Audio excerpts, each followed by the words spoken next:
Hi. My name is Ken Bedell. I am at a rally in Arvada for supporting a variety of groups that want to make a clear demonstration of our commitment to fixing the country. Why are you here personally? Personally, I have witnessed a particular party, the Republican Party, which is a minority party, be able to take over the government of the United States, not because they have a Democratic majority, but because they were able to use the systems that have been in place since the founding for the wealthy and particularly white men to control the country. Now, Ken, I understand that you have a background as a minister, is that right?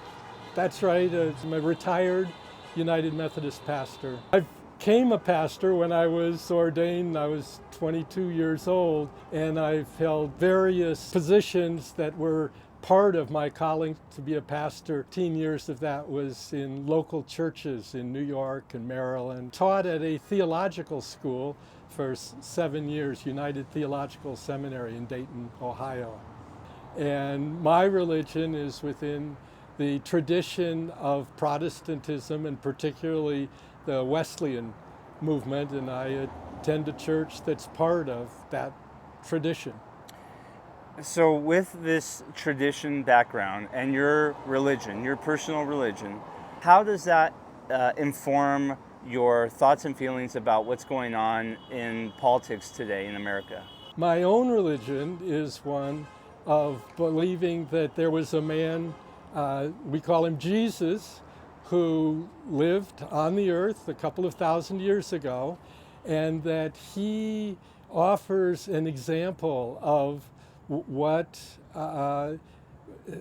almost the perfect human being, the person that can be emulated. And his story is told in the Bible, and the basis of his story is first of all that he was a person who always told the truth, that he was committed to telling the truth to everyone. Another thing about him was that he had a clear preference for the poor, the people who were powerless in the community.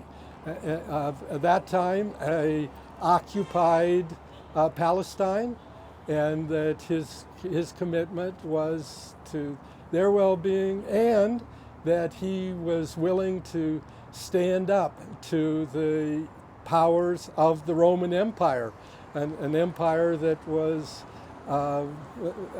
dominant across the globe at that point, and that he took a clear stand even to die for his commitment to speak to that power. You see your presence here and your presence at other activities related to pushing against the regime as all reflective of that imitation of Christ? That's one way that I see, like participation in a march and a rally.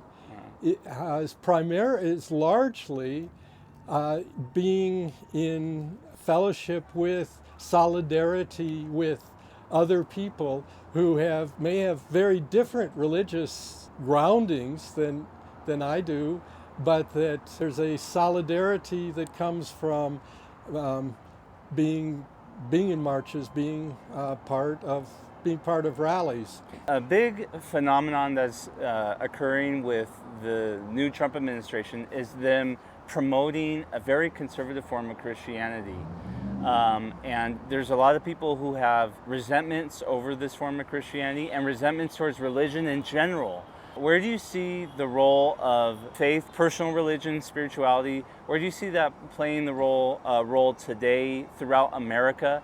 And what do you see are the challenges to someone with your kind of views that are posed by this other Christian nationalism is with this emerging and being endorsed by the administration? So there's a simple answer to that, and that is that Christian nationalism is neither Christianity nor a religion. It's a political movement. And to see it as anything other than a co-opting of religious language in order to promote and establish a movement that is entirely political and not religious in any way, is what we're seeing with called Christian nationalism. Certainly is nationalism, but it is not in line with the broader and longer traditions of Christianity.